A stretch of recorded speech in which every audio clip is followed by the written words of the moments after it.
പ്രസിദ്ധമായ മരുത്തോറോട്ടം ശ്രീ ധന്വന്തരി ക്ഷേത്രത്തിൽ കഥകളി മഹോത്സവം ആരംഭിച്ചു.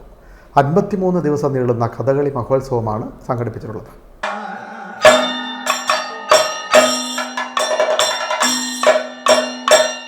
പ്രസിദ്ധമായ ചേർത്തല മരുത്തോറോട്ടം ധന്വന്തരി ക്ഷേത്രത്തിൽ കഥകളി ഉത്സവത്തിന് ഭക്തിസാന്ദ്രമായ തുടക്കം.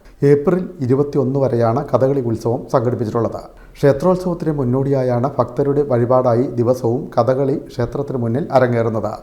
സന്താന ഗോപാലം, ഗുരുദക്ഷിണ, കുചേലവൃത്തം, കീചകവധം, രുക്മിണി സ്വയംവരം, സുഭദ്രാഹരണം, ദുര്യോധനവധം, കിരാതം, നളചരിതം, സീതാ സ്വയംവരം, ശ്രീരാമ പട്ടാഭിഷേകം തുടങ്ങിയവയാണ് നടക്കുന്നത്.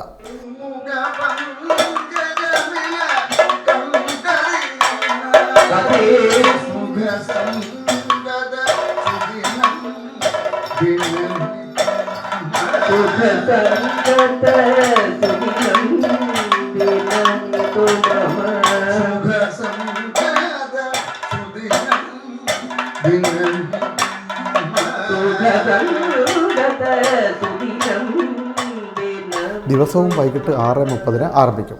ഏപ്രിൽ 21 ശ്രീരാമ പട്ടാഭിഷേകത്തോടെ കഥകളി ഉത്സവത്തിന് സമാപനമാകും. കുട്ടികൾ ഇല്ലാത്ത ദമ്പതികൾ നേരിടുന്ന സന്താന ഗോപാലം കഥകളിയാണ് കൂടുതൽ നടക്കുന്നത്. ഉണ്ണായി വാര്യർ ട്രസ്റ്റിൻ്റെ നേതൃത്വത്തിലാണ് കഥകളി സംഘടിപ്പിച്ചിട്ടുള്ളത്. ട്രസ്റ്റ് സെക്രട്ടറി സതീഷ് വിമൽ കഥകളി ഉത്സവം ഉദ്ഘാടനം ചെയ്തു.